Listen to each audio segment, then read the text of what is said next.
the greatest owners had a great combination of there's two things. I'm going to worry about the business, but the product on the court is also going to be phenomenal, and that will also be good for business. And the two will just kind of feed each other. Right now, I feel like the Lakers have, I don't know what the day-to-day business is, but I'm sure the Lakers are fine and they're thriving. They're doing their thing. LeBron is still box office, and they're still getting a lot of nationally televised games. But the product is not matching whatever that vision is. And that part's clear. And I think, I had put out a video, or not, Dan Wyke and I were talking on Friday and we were basically saying, hey, is this a play-in team? And, I put out that video kind of separately on its own on Saturday, just to kind of look at some of the comments. And it's probably 50-50. Some people think they're not a play-in team. Some people think they are. But I think here's the better question to ask. The better question to ask is, how far is this team from winning an NBA championship? That's the question that I'll ask. And only a few teams can answer that question and be honest with themselves. The few teams that can answer that question is, all right, we know it. Boston, you can ask that question and no one's going to laugh you out of the room. OKC, you might say, are they ready? Are they too young? Maybe you can say that, but they're also off to an amazing, obviously start of the season, and they're doing that without some key players, Chet Holmgren being one of them. Okay, let's kind of keep going. Is Houston a championship contender? Probably not, but you like their trajectory. Can Denver get back in the mix? Well, they won it, 2 years ago, so would you be shocked? Can Dallas get back in the mix? Of course they can. They just need to be healthy. Cleveland, I'm not 100% sure. Let's see what this team does. I saw actually they might be in the hunt for a guy like Cam Johnson, exactly the type of player that they need, but they feel like they're going to be in the mix. Maybe the Knicks are going to be in the mix. You cannot have an honest conversation about the Los Angeles Lakers and say they are in the mix of competing for an NBA championship. You can't. Now you will get laughed out of the room. Now it's like, now you're being looked at. If I were to say that, there'd be a lot of people that would look at me and my channel and say, why am I following this guy? He's bullshitting me. I don't want that. I'd rather just be honest and obviously have an honest conversation about this team and where they are and everything else. But that's, I think, the bigger question right now. I'm going to read you guys. I'm going to play something for you guys because last night I mentioned that LeBron had this quote.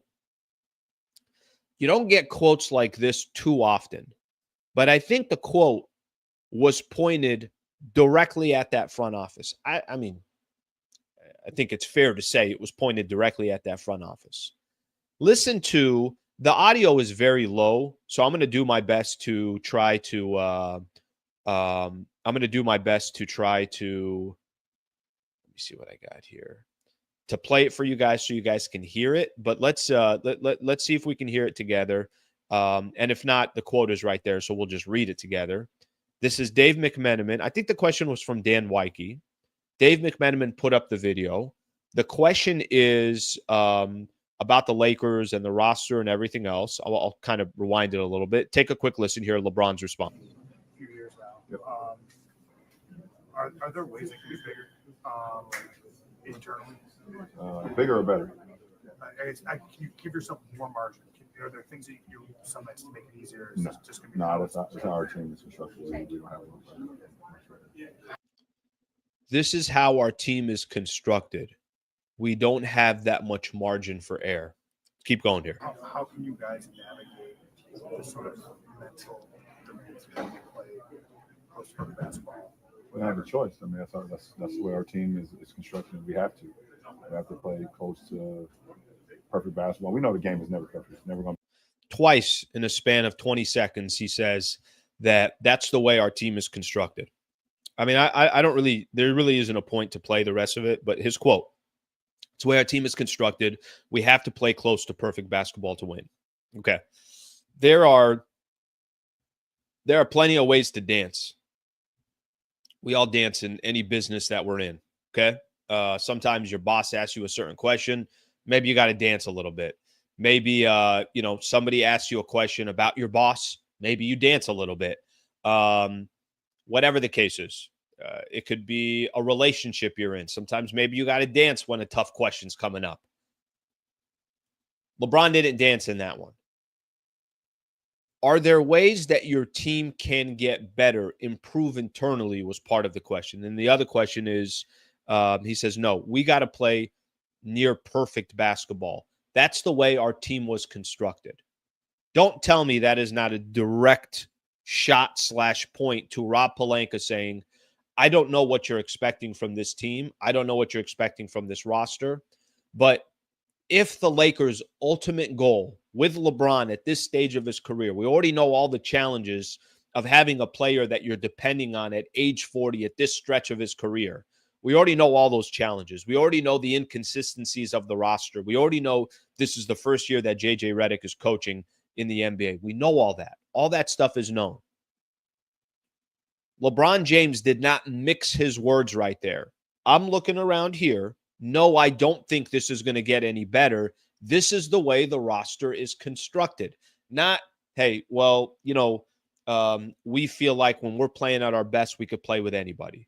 Not, guys, it was just a bad night. Let's just wash this one away. We know we're a better team. You've seen us versus other teams. We'll do this. We'll do that, whatever the case is. This is the way our team is constructed. How are we going to get any better? Trade deadline is coming up on February 6th. Do I think LeBron James is saying to himself, I got 2.5 weeks to convince that front office that this shit's not going to work? I got 2.5 weeks to try to convince them, and we could all see it on a night in, night out basis. I don't care about the picks that you have.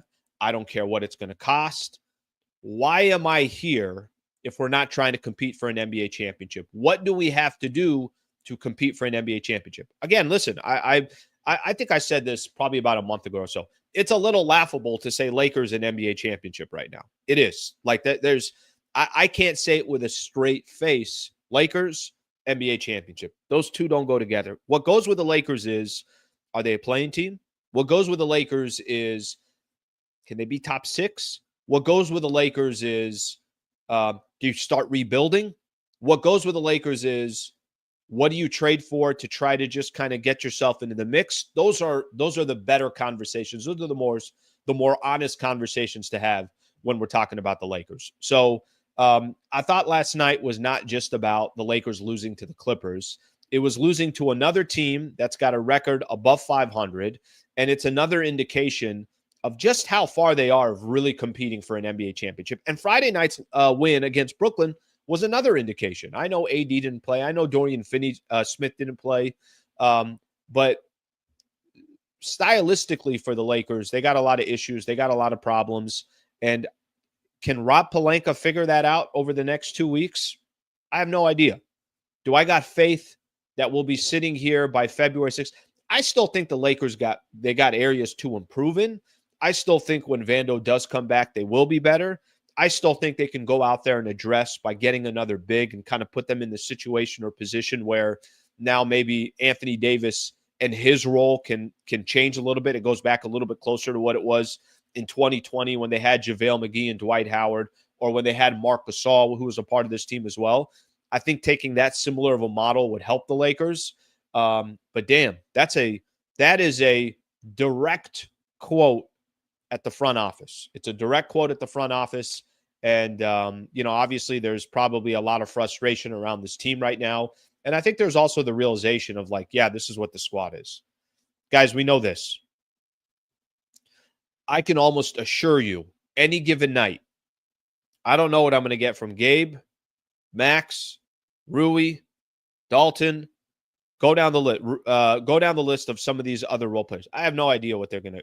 Maybe one day they'll have 10, 12, 14 points, and we're all going to take a step back and say, well, did you see Gabe Vincent's night? Or Rui's going to have a night where he has 18, and it's like, oh, my gosh, look at the potential. But ultimately, at the end of the day, when he says they got to play perfect basketball, there's no such thing as perfect basketball on an 82-game stretch. You get really good basketball, a really good quarter, a really good half, but then the Lakers follow that up with a really bad quarter or a really bad half or a really bad game. All right, if you enjoyed this clip and you want more, just subscribe to the channel. Monday through Friday, 8 a.m. to 9 a.m. is the Sliwa Show. And then after every Lakers game, post-game show right here.